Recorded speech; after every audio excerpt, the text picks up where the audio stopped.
Hi y'all, welcome to Readers React. This is a new segment the JLA is introducing, which is where readers can highlight and react to some of their favorite JLA articles in a video format. My name is Ileana Pérez. I am the JLA graduate student assistant and a PhD candidate at The Ohio State University in the Department of Spanish and Portuguese.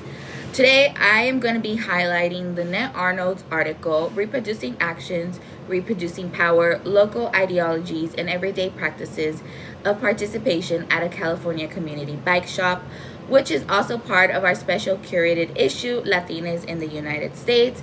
If you haven't checked it out, make sure to do so.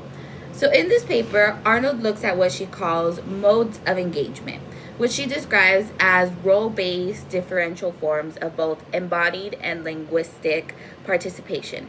She argues that these engagement modes are central to defining and differentiating participant roles in the bike shop. For me, this article, the highlights of it are when Arnold actually shows us what she means by modes of engagement. So she does this by showing us her observations and interactions at the bike shop, Bica Loteca. Specifically, she observes the interactions during open shop programs, where the expectation is that the shop users are going to participate in the repair process, and the volunteer mechanics are expected to teach the shop users the necessary mechanical skills. So it's a model of having shop users be the doers, and and this was presented to the newcomers by the volunteers in multiple ways. And Arnold shows us this in her article. So one example she talks about is an instance where there's two volunteers, Frank and Nate, and they interact with a Spanish speaker shop user. In this example, Frank asks Nate to help the shop user as he is bilingual, and Nate explains to the shop user twice in Spanish, his native language, that the user, so the Spanish speaker, is expected to do the work. So he will guide him as the volunteer, he will guide the shop user, but he's not going to do the work.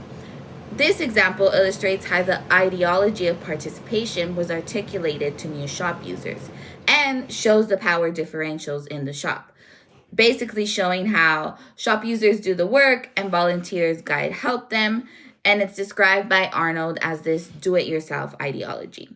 So speaking in Spanish was just one strategy used by volunteers to establish this ideology and these power differentials in the bike shop. The rest of the article shows more examples and how these power differentials in the shop are presented to socialize newcomers. And it also shows how a variety of strategies, including embodied movements, so like pointing and stuff, or like moving your head, and linguistic strategies, so like explaining the process multiple times, switching languages, were used to establish the bike shop's ideology. Arnold shows us how volunteers orient to this ideology in their interactions, utilizing a range of strategies to socialize new shop users into BICA's ideology of participation.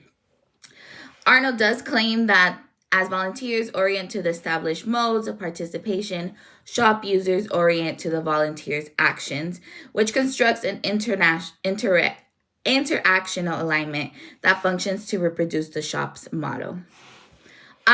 There's a lot more examples in Arnold's article, so if you want to read the full article, see more examples, make sure to look up Lynette Arnold's article, Reproducing Actions, Reproducing Power, Local Ideologies, and Everyday Practices of Participation at a California Community Bike Shop on the JLA website.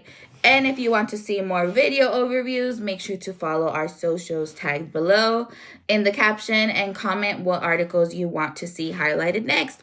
Or if you want to highlight one yourself, feel free to reach out to the JLA social media manager. Thank you.